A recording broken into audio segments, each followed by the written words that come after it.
Hi guys and welcome back to a new video. In today's video, I will be talking about all the different mounts that will become unobtainable by the end of Dragonflight and also all the different mounts that will become way more difficult to farm when the War Within will launch. So in today's video, I will really try to explain how you can obtain these different mounts and also until when you have exactly to try and get them. I will divide all the different mounts into three main categories.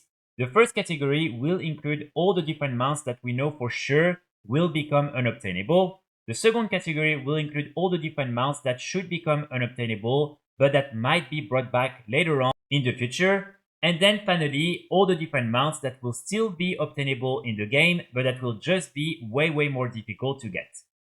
So let's start with the first category, and the first mount on our list is of course the Draconic Gladiator's Drake.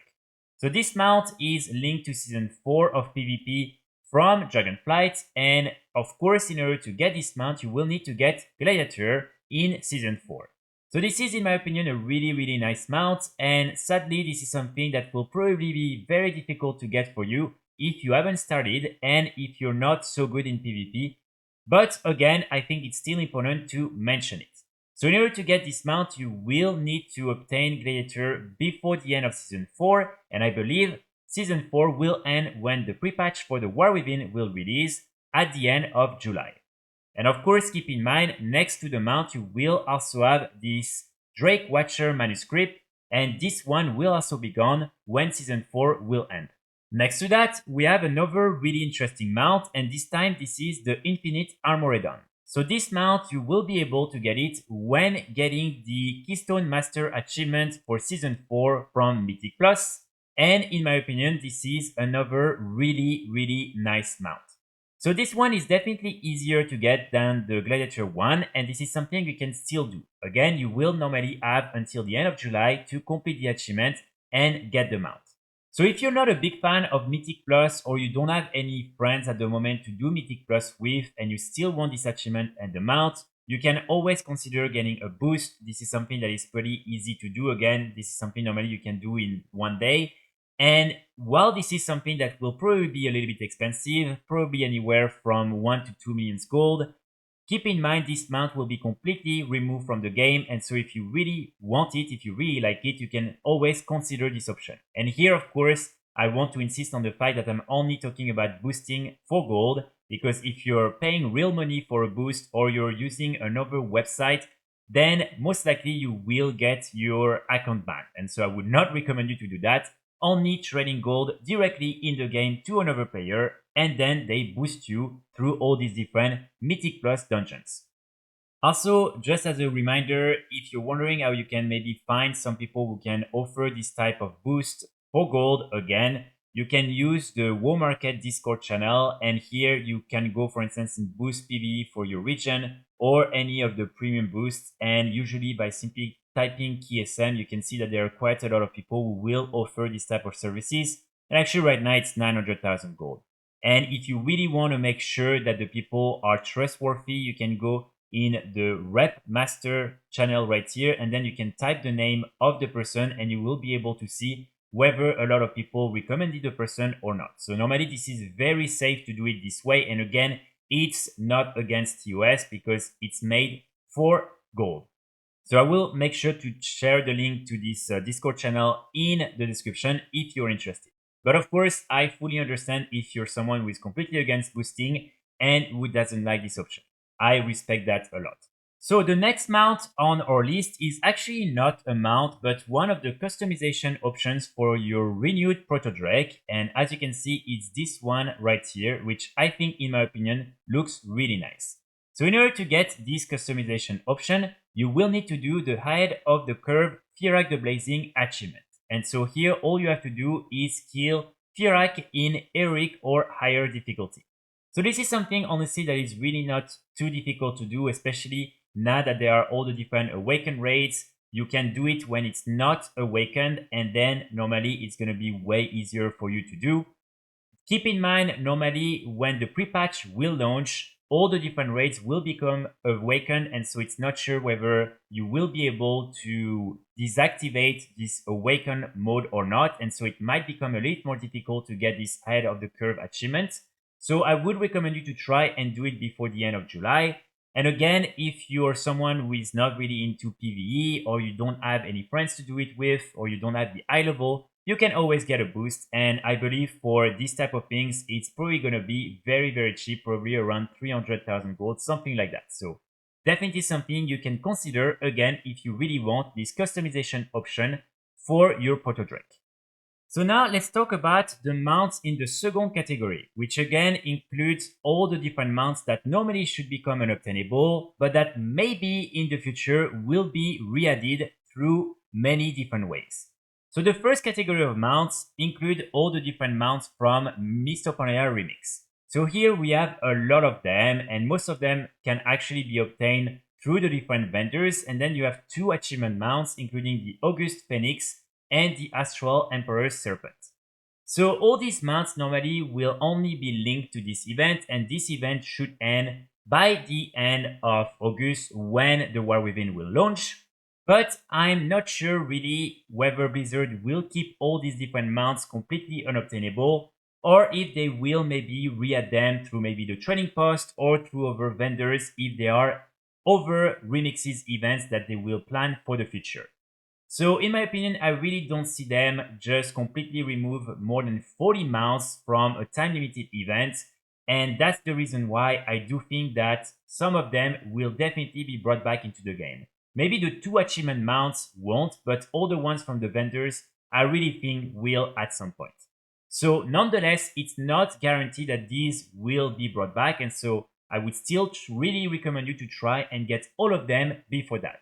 So you have until the end of MoP Remix, which again will last until the end of August. So I would really recommend you to get all these mounts before that.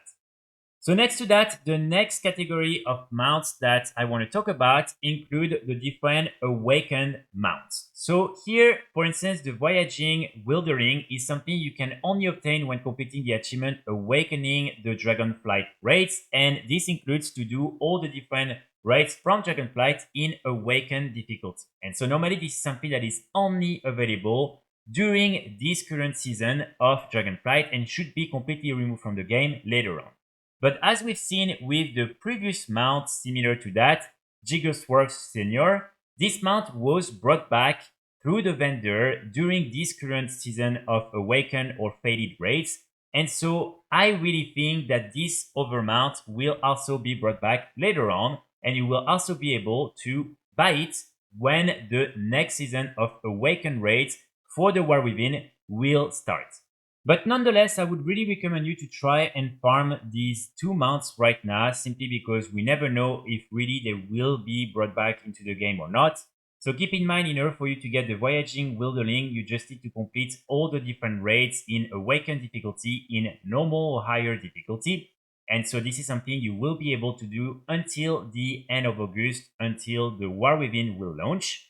And then in order to get the overmount Jigglesworth Senior, here you will simply have to get 3 of these different bronze bullions, and then you want to go right here and purchase the mount from this vendor. And keep in mind, in order to get these different bullions, you just need to do some of the different Awakened raids every week, or also sometimes there are some weekly quests that will reward you with some of the bullions, and like that you should be able to get enough in order to then get the mount. So now let's move to all the mounts that will still be obtainable when Dragonflight will end, but they will simply just be way more difficult to get. So the first one on our list is Anurelos, which is basically the mythic mount from Firak. So this mount right now is a guaranteed drop when you kill Firak in mythic difficulty, and as soon as the War Within will launch, this mount will become a very rare drop, probably less than 1% drop chance. So this is really something, again, I would recommend you to try and get, even though I know it's not that easy.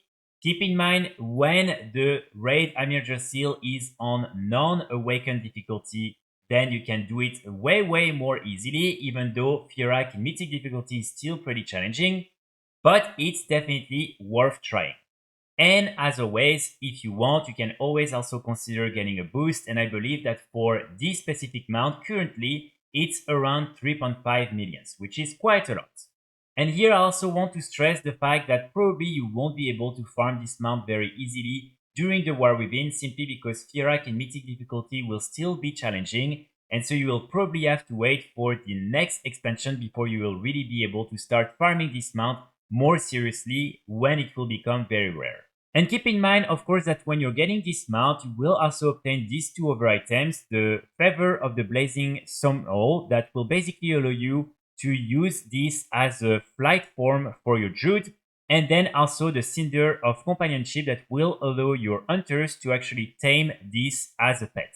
So after that, we have the two Vicious mounts for Season 4 of Dragonflight, and these are the Vicious Dreamtalon right here. This is the version for Alliance players, and then the Vicious Dreamtalon for all players.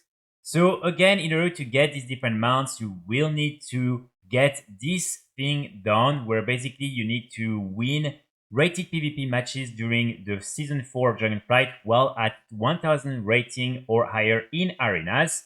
And then when you complete this, you will receive this mount. So this is something you will only be able to do until the end of Season 4, so until the end of July. And this is still something you can do even if you haven't really started seriously yet. Because keep in mind, you just need to be at more than 1000 rating in any of the different brackets of arenas. And then when you reach all the different wins, you will get the mount. So these different mounts should at some point be brought back into the game, but it's not sure exactly when, and it will still require you to also get a lot of these different wins, because most likely you will need a Vicious Saddle that you only obtain when you complete the full bar for this current season and then an additional one. So this is something that if you really want, I would recommend you to try and get them now, because it will definitely be more challenging to get in the future. So after that, we have more mounts from MoP Remix, and this time all these different mounts won't become unobtainable because they're already obtainable right now in the game, and they will still be obtainable afterward. It's just that right now it's very easy to get during the event because you can buy them from the vendors for bronze. So all these different mounts include the different world bosses mounts, for instance, as you can see right here, all the different mounts also that you can get from the different raids, and then also some of the different rare mounts from MoP. So right now, I would really recommend you to try and get all these mounts because it's very easy to farm. And like that, you won't have to kill all these different world bosses to run all these different raids again and again. You will be able to get these mounts and then to be done with it. So again, all these mounts will still be obtainable, but it's just going to be way more difficult than it is right now. And for that reason, I would recommend you to get them now. After that, we have this other mount right here, the Golden Regal Scarab. So this mount is something you can buy for 1.2 millions from the vendor located near the black market auction house. And as you can see, all you have to do is to talk to the vendor, and then you will be able to access this tab where you will be able to buy the mount and other cool cosmetic items. So this mount will only be available until August 31st from the vendor. And after that, this item will move to the black market auction house, and so it will be way more difficult and probably way more expensive to get. So if you have enough gold, I would recommend you to try and get it before that. Of course, if you don't really care and everything, keep in mind this mount will always be obtainable through the black market auction house, so it's not as much as a priority, such as for instance the Keystone Master Achievement mount or some of these other future unobtainable ones. But still, this is something you can get pretty easily right now just by buying it from the vendor. Then after that, we also have, of course, the current trading post mount. So first you have the Perescent Goblin Wave Shredder. So as you can see, this is a pretty cool mount, and this is something you can only buy for now during the month of June. And then you also have the Riding Turtle, but this one is something you can farm all year long through your garrison, so it's not too difficult to get. So again, this one will probably be brought back later on through the trading post or through the in-game shop. But right now it's pretty easy to get, so if you can, maybe purchase it because this is a pretty cool and unique mount. And of course, next to that, we will also have the different mounts for the month of July and August. And keep in mind, these again are things that you will still be still be able to obtain later on, but it's definitely easier to get them while they're on the turning post. Then another thing I quickly want to bring to your attention is also the fact that you can currently get the Midsummer Fire Festival armor for your Cliffside Drake. And so as you can see, it will basically look like that. And this is something that you will only be able to get during this event. So the next chance you will have will be next year. And all you have to do in order to have a chance at getting it is to go in the Dungeon Finder and to do the Frost Lord Iron, and you will be able to get it in the Satchel of Chill Goods. Of course, this is a rare drop. So that's pretty much it for today's video. I really hope you will be able to get the different mounts that you want, and hopefully you won't miss too many of them. I will be back very soon with more guides and more videos, and in the meantime I wish you all a great weekend. Bye!